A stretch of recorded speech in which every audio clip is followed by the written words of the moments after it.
Hi friends, trend setter में आपका बड़े दिल से स्वागत है। आज हम बात करने वाले हैं टाटा मोटर्स शेयर के बारे में। दोस्तों, टाटा मोटर्स जो आपको पता ही है ऑटोमोबाइल मैन्युफैक्चरर्स कंपनी है। दोस्तों, 1,70,000 करोड़ का इसका मार्केट कैप है। डिविडेंड उतना अच्छा प्रोवाइड नहीं करता। ROC देख सकते हो 1.40 है। रिटर्न ऑन इक्विटी आपका पिछले क्वार्टर में बहुत ज़्यादा सेल्स ग्रोथ डाउन था, क्योंकि आपका बहुत ज़्यादा ही आपका मेटल स्टॉक और मेटल रिलेटेड टू ऑटोमोबाइल है, और ऊपर से ऑटोमोबाइल का उतना ज़्यादा सारे ऑटोमोबाइल सेक्टर गिरा हुआ था, तो सेल्स ग्रोथ भी कम हुआ था, रिटर्न ऑन इक्विटी भी कम हुआ है। दोस्तों, तो सेल्स ग्रोथ कम हुआ, लेकिन अभी 51% जो जुलाई में आपका 51% सेल्स ग्रोथ बढ़ा। तो इस हिसाब से टाटा मोटर्स का चार्ट में देखो आप, चार्ट में एक फ्रेश ब्रेकआउट जो 450 का लेवल को फ्रेश ब्रेकआउट देके 480 के आसपास चला गया है। दोस्तों, लास्ट ट्रेडिंग सेशन में जो कल ही था, और अभी इसका जो लाइफ टाइम हाई है उसमें एक कप विथ हैंडल पैटर्न बनाने का कोशिश कर रहा है। जब भी ये 500 को क्रॉस करेगा, 540 को ब्रेक करके इस बार 600 भी क्रॉस करने वाला है। दोस्तों, तो ऐसे स्टॉक थोड़ा सा रिट्रेस करेगा। कोई भी स्टॉक एक बार में भाग के एकदम ऊपर चढ़ नहीं जाता। 500 के पास थोड़ा सा रिट्रेस करके फिर 600 का टारगेट के तरफ जाने वाला है। दोस्तों, देखो कितना शानदार चार्ट बना हुआ है। और सबसे बड़ी बात है कि कंपनी का अभी सेल्स ग्रोथ देखो 0.64% आपका लास्ट 5 ईयर में, तो डिलीवर कंपनी का पोर सेल्स ग्रोथ रहा है, क्योंकि आपका ये सेल्स ग्रोथ थोड़ा कम हुआ था। पेंडेमिक में ही 3 साल चला गया, और ऊपर से अभी लास्ट क्वार्टर में मेटल स्टॉक और ऑटोमोबाइल सेक्टर उतना ज़्यादा चला नहीं है। तो अपने सेक्टर में ये लीडिंग कंपनी है, one of the most leading company है, जो आपका अशोक लीलैंड ये सब के साथ इसको कंपेयर किया जा सकता है।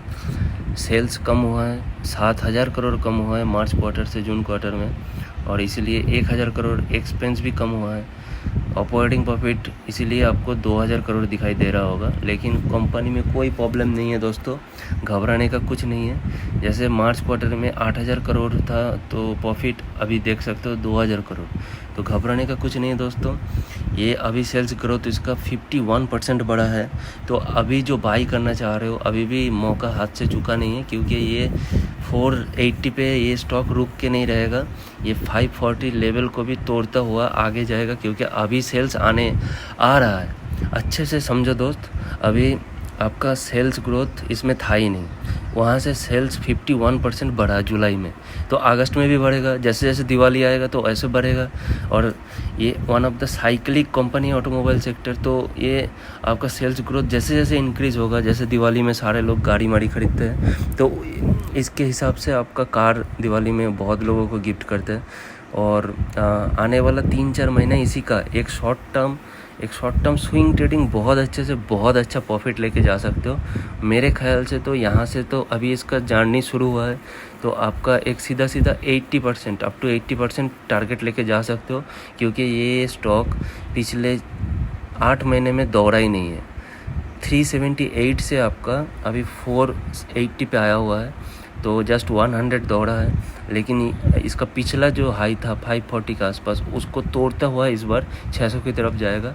तो आप अपना फाइनेंशियल एडवाइजर से बात करके शॉर्ट टर्म के लिए एक टारगेट बना के 600 का टारगेट, जहाँ 500 क्रॉस हो जाता है, फिर 550 आएगा थोड़ा सा रिट्रेस करके, और फिर 550 को काप विथ हैंडल को ब्रेकआउट करके आपका आगे बढ़ता हुआ दिखाएगा। तो सेल्स ग्रोथ बहुत अच्छा है, ऑपरेटिंग प्रॉफिट भी ठीक ठाक है। नेट प्रॉफिट देखो माइनस में है, क्योंकि सेल्स ग्रोथ कम है, तो EPS भी उस हिसाब से कम होगा। दोस्तों, और CAGR 3 ईयर का 54% निकाल के फिर भी दे रहा है। तो आप सोच सकते हो कि इसका सेल्स ऐसा नहीं कि growth potential quarter on quarter sales growth कम हो सकता है, लेकिन ऐसा नहीं है कि स्टॉक में कोई खराबी है।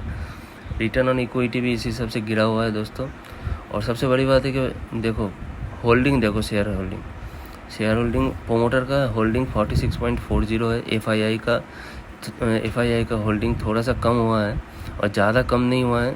FII अभी जितने भी फ्रेश बाई कर रहा है, तो FII जो नेक्स्ट सितंबर क्वार्टर में आपको आता हुआ दिखेगा, FII ने बहुत ज़्यादा बाई कर रहा है अभी। DII भी देखो 14.38 से जो माल FII ने बेचा, वो माल DII ने खरीद लिया है। यहाँ पे गवर्नमेंट का भी होल्डिंग्स है, और ऊपर से पब्लिक का भी होल्डिंग थोड़ा बहुत कम हुआ है। पब्लिक का होल्डिंग कम हो रहा है, गवर्नमेंट और DII का होल्डिंग बढ़ रहा है। तो ऐसे स्टॉक में आपका नज़र होना चाहिए दोस्तों। और अभी देख लेते हैं इसका कंपनी क्या कर रहा है। डिविडेंड अनाउंसमेंट किया हुआ था जो जुलाई 2026 में, डिविडेंड उसके बाद दिया नहीं है इस कंपनी। तो आप देख सकते हो ऊपर से आपका लास्ट ट्रेडिंग सेशन का देख लो। लास्ट ट्रेडिंग सेशन में वॉल्यूम भी बहुत अच्छा क्रिएट किया हुआ है। इस हाई वॉल्यूम मतलब 4 करोड़ के आसपास, 4,30,000 लाख वॉल्यूम के साथ साथ आपका जो रेजिस्टेंस था उसको 450 का क्रॉस करते हुए आगे दिखाई दिया है। तो ये एक बहुत अच्छी बात माना जाता है दोस्तों। अभी देख लेते हैं। मोमेंटम ट्रैप बोला जा रहा है क्योंकि आपका हाई वॉल्यूम टुडे गेन किया है 49.7 मिलियन का, लेकिन ये स्टॉक मेरे ख्याल से अभी भी एक बहुत अच्छा 540 की तरफ बढ़ रहा है दोस्तों। जस्ट अभी RSI ओवरबॉट जोन में पहुंचा है। तो और MFI अभी भी आपका मोमेंटम ट्रैप इसीलिए बोला जाता है क्योंकि MFI थोड़ा कम हुआ क्योंकि वॉल्यूम एक ही दिन में बढ़ा है, प्राइस एक्शन के साथ वॉल्यूम नहीं बढ़ा, इसलिए MFI थोड़ा कम है, 53 में है।